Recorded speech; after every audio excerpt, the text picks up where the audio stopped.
After training in classical and contemporary dance, theatre and mime, I spent my early career touring Australia, New Zealand and Japan, where I performed and choreographed in cabaret, dance, theatre and film.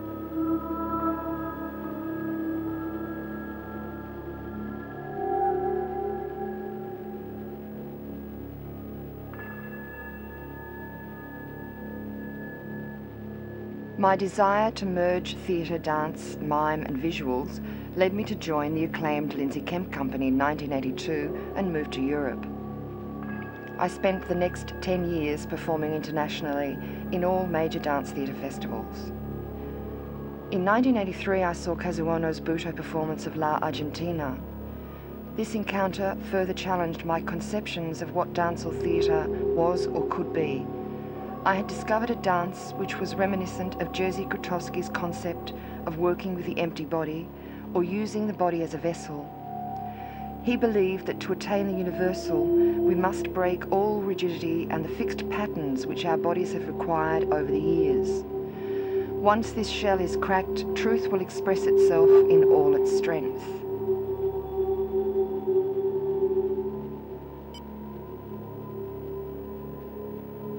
During the next 9 years, I studied wherever possible with many different masters, including Kazuono, Carlotta Ikeda, Masaki Iwana, and Komuro Bushi, who in 1986 invited me to perform in his production of L'Ame de Eros. In 1989, I formed my own company, Butoh and Beyond, in Barcelona, using Butoh as my inspiration. My continuing journey is the exploration and integration of this work into Western performance.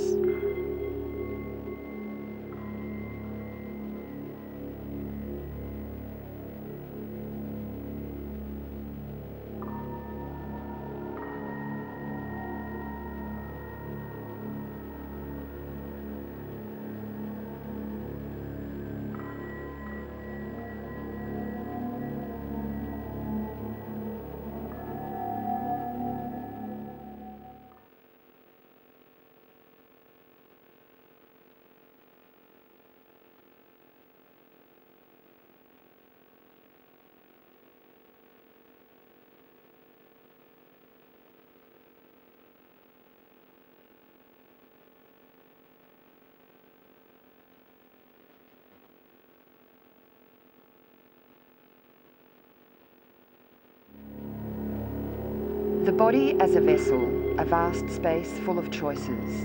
The aim of the 2 starting exercises is to relax totally, to develop a sensitivity to the movement of qi and involuntary movements within the body, and to connect to the energy of the other person.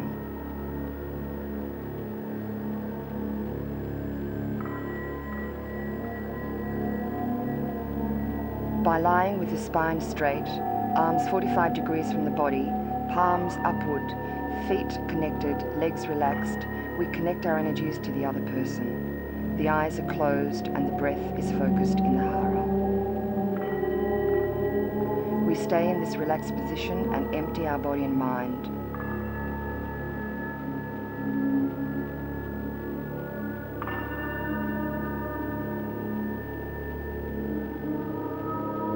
This later allows the body to move into a state of metamorphosis and transformation.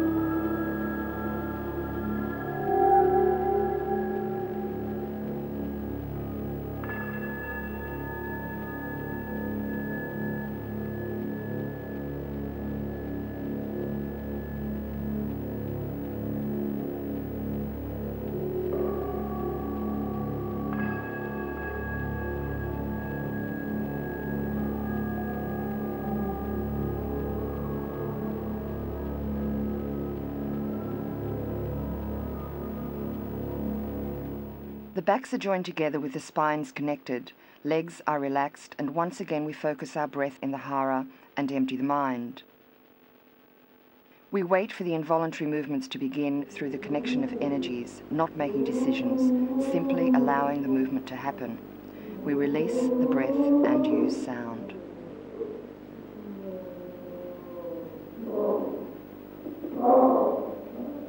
After achieving a relaxed physical state, we then go into a stronger, more dynamic warm-up and stretching, also using voice and breath. All these exercises are practiced with maximum energy and a complete relaxation.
The actors are given directions to jump right, left, forwards and backwards.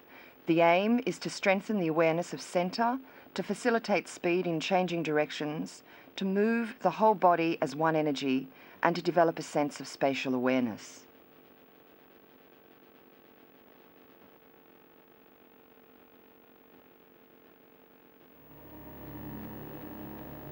We now go into some diverse ways of walking, sliding and moving through space.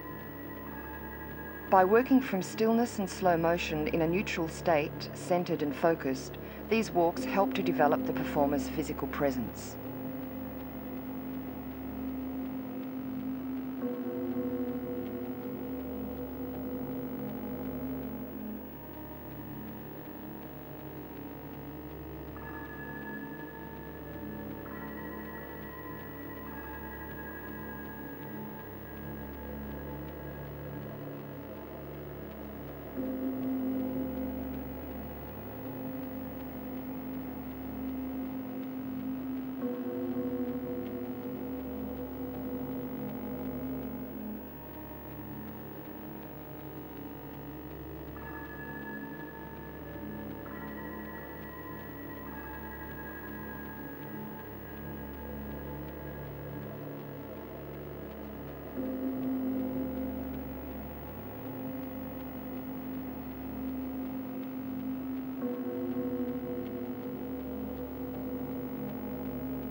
In the next phase of the workshop, we began using imagery as a starting point for physical improvisation.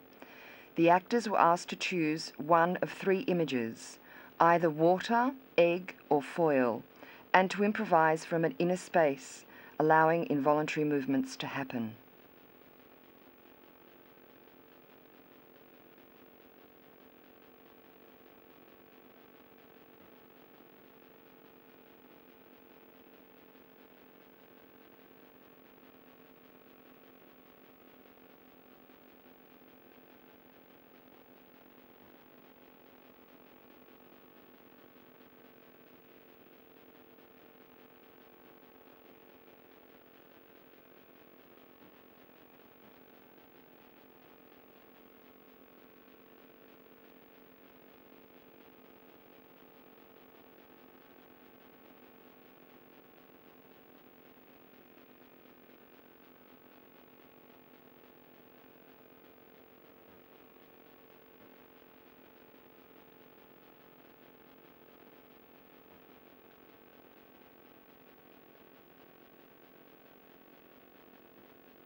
This early morning journey was to experience different surfaces and textures, natural and artificial, and to explore the body's reactions to the different energies.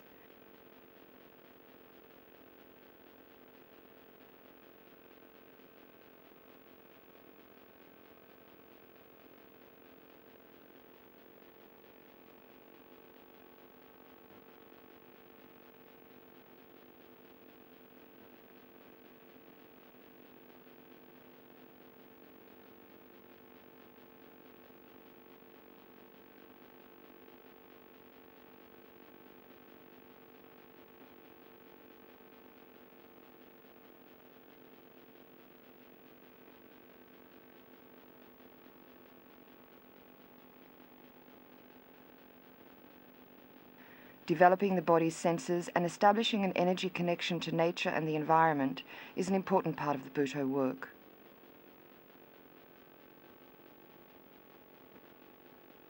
After exploring many different surfaces and textures within the environment, the actors then chose a tree.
This awareness and connection to the very essence of a tree helps them to work from an internal space in the next improvisation.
We now move into the next phase of the workshop, which is to experience and to understand the connection between the emotional and the physical. In order to find this, we take the body to extreme physical and emotional states. To start this series of exercises, the group was asked to laugh and then cry, sustaining both states for about 20 minutes.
The laughing was then repeated in silence.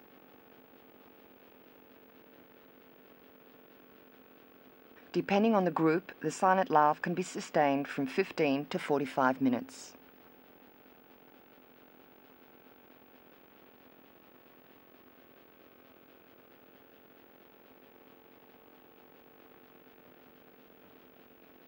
Again, we avoid imitation and superficial illustration by working from an organic, truthful centre.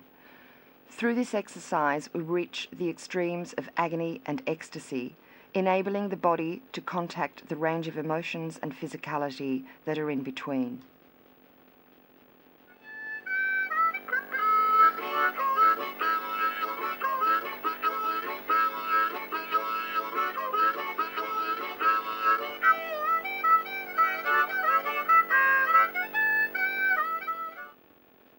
The following exercises are extremely powerful and therefore need professional guidance. The people sitting on the chairs with jackets on work from a neutral space. The people removing the jackets are given the information that the sitting person has third-degree burns, and their objective is to remove the jacket without removing the skin.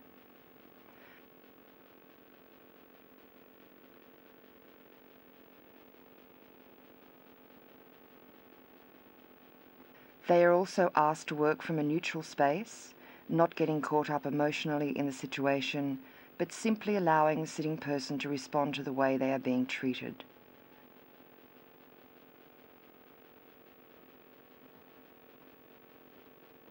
The exercise once again is done in silence.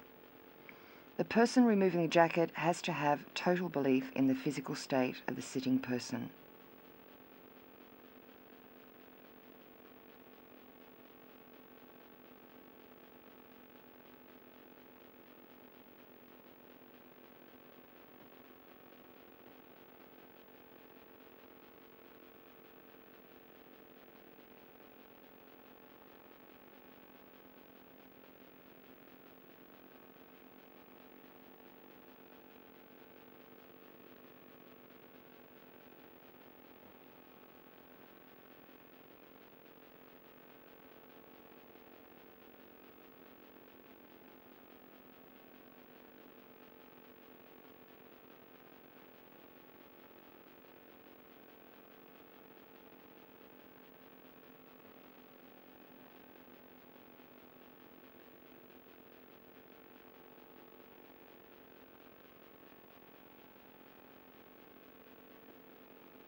Before the next improvisation, we warmed up the joints, isolating them from the rest of the body. We then focused on the movement between the joints. The body is now able to move off balance.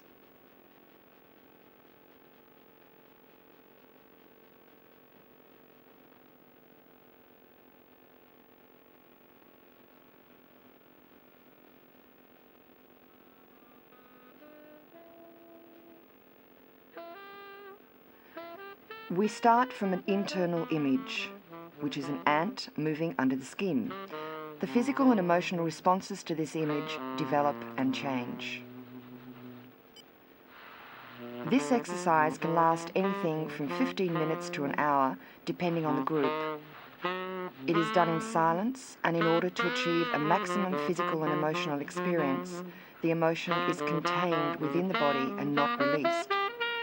This exercise works from the extremes of agony to ecstasy and movement to stillness. The agony might be unbearable at some point, but if the actor is able to stay in this state longer, the agony turns to ecstasy, leading to a total acceptance and finally to stillness.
The face is used as a mask, working from the smallest to the largest expression. We explore 3 or 4 masks and pass one on to the next person, who then takes your mask and develops it further.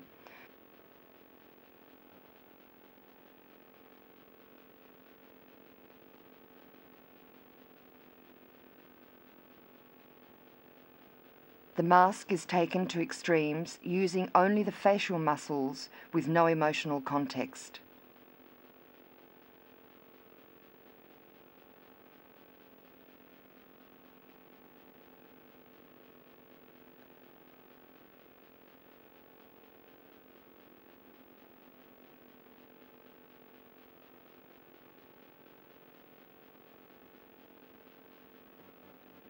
An awareness of the transitions between the masks, quickly or slowly, is as important as the preservation and stillness of the mask in an emotionless state.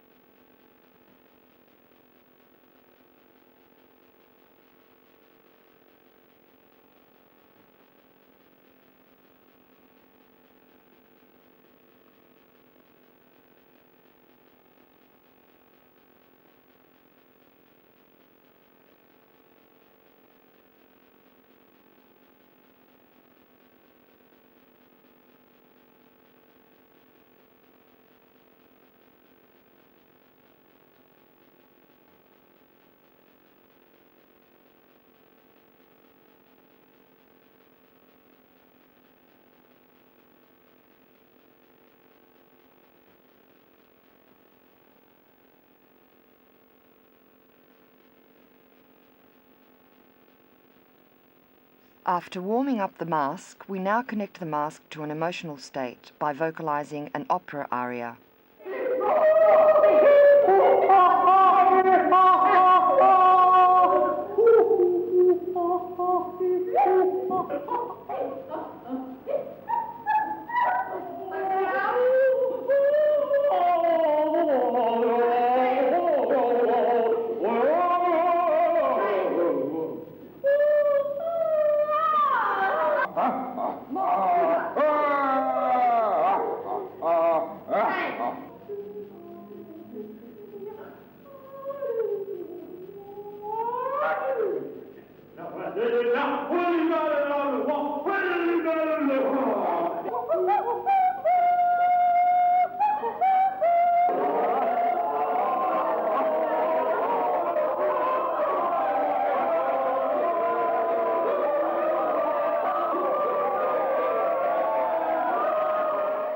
We then repeated this exercise in silence, maintaining the same intensity with an awareness of the emotional and rhythmical changes, the exaggerated use of the mask, and the transitions between.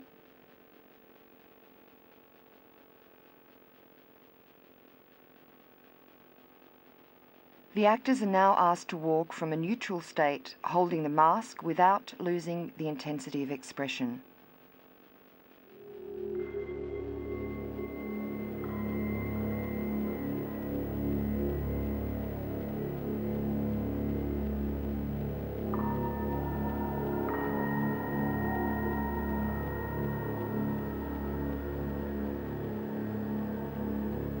They are then asked to take the mask and their body through rain, sand, wind, hail, and heat, allowing the mask to respond to these external images.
After 2.5 days of working with extremes, both physically and emotionally, we returned to a neutral state of body and mind, to internal silence and stillness.